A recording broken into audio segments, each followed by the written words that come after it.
Wifi के full signal हैं, फिर भी स्पीड स्लो है। इसकी वजह MCS हो सकता है। ये एक ऐसा कॉन्सेप्ट है जो हमारी वाईफाई स्पीड का असली राज है। चलिए इसको आसान लफ्ज़ों में समझते हैं। अक्सर हमारे साथ ऐसा होता है कि फ़ोन या लैपटॉप पे वाईफाई के सिग्नल बार्स बिल्कुल फुल होते हैं, लेकिन फिर भी इंटरनेट बहुत स्लो चल रहा होता है। सोचने की बात है ना? असल में मसला सिग्नल की ताकत का नहीं, बल्कि एक छुपी हुई चीज़ का है जिसे MCS कहते हैं। यही हमारी वाईफाई की असल स्पीड को कंट्रोल करता है। तो सबसे पहले ये देखते हैं कि आखिर ये MCS है क्या चीज़। MCS का पूरा नाम है मॉड्यूलेशन एंड कोडिंग स्कीम। इसको ऐसे समझें कि ये एक सेट ऑफ रूल्स है। ये रूल्स आपस में तय करते हैं कि डेटा को वायरलेस लिंक पर कितनी तेज़ी से और कितना एतमाद के साथ भेजना है। मतलब आपकी वाईफाई का थ्रूपुट, उसकी स्टेबिलिटी और उसकी रेंज, सब कुछ इस MCS पर डिपेंड करता है। और हाँ, यही वो वजह है कि एक ही वाईफाई नेटवर्क पर दो अलग डिवाइसेस की स्पीड में फ़र्क हो सकता है। ओके, तो MCS को ठीक से समझने के लिए हमें इसके दो मेन पार्ट्स को देखना होगा। एक है मॉड्यूलेशन और दूसरा है कोडिंग रेट। चलिए पहले मॉड्यूलेशन की बात करते हैं। बिल्कुल आसान लफ्ज़ों में इसका मतलब है कि एक ही वक्त में आपके वाईफाई सिग्नल में कितना डेटा पैक करके भेजा जा रहा है। सोचिए इसे इस तरह कि आप एक बार में एक लेटर भेज रहे हैं या फिर एक साथ पूरा का पूरा वर्ड। तो जाहिर है जितना ज़्यादा डेटा एक साथ जाएगा, स्पीड उतनी ही तेज़ होगी। यहाँ पर एक बैलेंस देखने को मिलता है।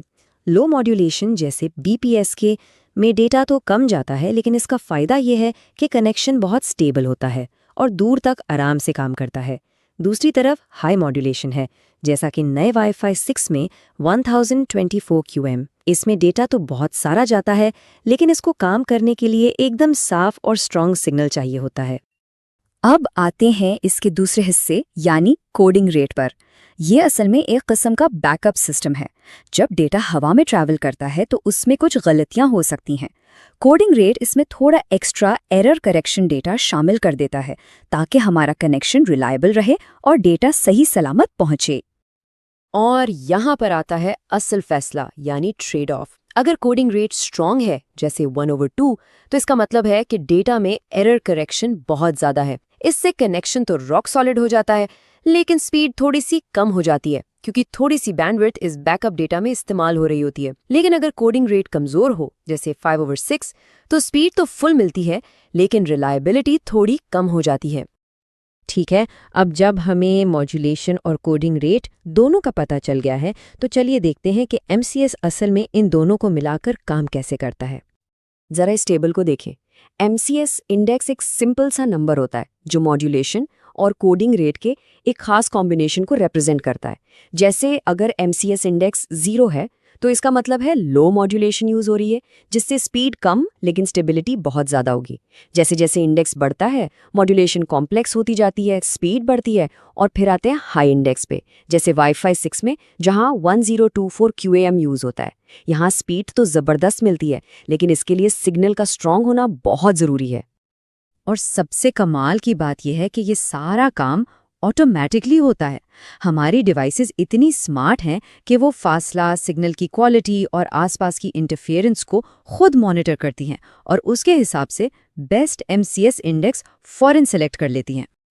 तो अब वो मिस्ट्री सॉल्व हो रही है ना कि वाईफाई स्पीड अचानक कम क्यों हो जाती है। जब कोई दूसरे कमरे में जाता है तो फासला बढ़ने से डिवाइस खुद ही MCS इंडेक्स कम कर लेती है। अगर आसपास बहुत सारे वाईफाई नेटवर्क्स ऑन हो तो इंटरफेरेंस की वजह से भी MCS गिर जाता है, और जैसे ही हम एक्सेस पॉइंट के करीब आते हैं, डिवाइस को बेहतर सिग्नल मिलता है और वो फौरन हायर MCS पे स्विच कर जाती है। बिल्कुल यही वजह है कि स्पीड कम हो जाती है, चाहे इंटरनेट पैकेज कितना भी तेज क्यों ना हो। चलिए अब इस पूरी कहानी के आखिरी और सबसे ज़रूरी हिस्से को जोड़ते हैं और सिग्नल स्ट्रेंथ और MCS के दरमियान असल फ़र्क को समझते हैं। यही है वो आहा मोमेंट। देखें, सिग्नल स्ट्रेंथ यानी वो वाईफाई के बार्स हमें सिर्फ सिग्नल की क्वांटिटी बताते हैं कि सिग्नल कितना ताकतवर है, लेकिन MCS हमें सिग्नल की क्वालिटी बताता है कि वो सिग्नल कितना एफिशिएंट और कारआमद है। तो असल स्पीड का ताल्लुक सिग्नल की क्वांटिटी से नहीं बल्कि उसकी क्वालिटी से है। तो इससे एक चीज़ बिल्कुल साफ हो जाती है कि एक अच्छा सिग्नल स्ट्रेंथ होना ज़रूरी है, लेकिन तेज़ स्पीड की गारंटी सिर्फ और सिर्फ एक हाई MCS दे सकता है। सिर्फ स्ट्रॉन्ग सिग्नल काफ़ी नहीं होता, उस सिग्नल का हाई क्वालिटी और एफिशिएंट होना भी लाजमी है। तो चलिए इस पूरी डिस्कशन के सबसे अहम पॉइंट्स को एक दफ़ा जल्दी से दोहरा लेते हैं ताकि वो हमें हमेशा याद रहें। जो बातें याद रखनी है वो ये हैं। नंबर 1, MCS का मतलब है modulation and coding scheme. Number 2, हमारी असल वाईफाई स्पीड यानी थ्रूपुट को सिग्नल बार्स नहीं बल्कि MCS कंट्रोल करता है। नंबर 3, MCS फासले और इंटरफेरेंस के हिसाब से खुद ब खुद ऑटोमेटिकली चेंज होता रहता है। और सबसे अहम नंबर 4, अच्छा सिग्नल स्ट्रेंथ हमेशा तेज स्पीड की जमानत नहीं है अगर MCS लो हो। तो अब जब ये सब पता चल गया है, तो क्या अब भी वाईफाई के परफॉर्मेंस को सिर्फ सिग्नल बार से जज करना ठीक है? शायद नहीं। उम्मीद है कि इस वजाहत से कुछ नया सीखने को मिला होगा। अगर इस तरह के और आसान नेटवर्किंग कॉन्सेप्ट समझने में दिलचस्पी है तो सपोर्ट के लिए फॉलो ज़रूर करें। शुक्रिया।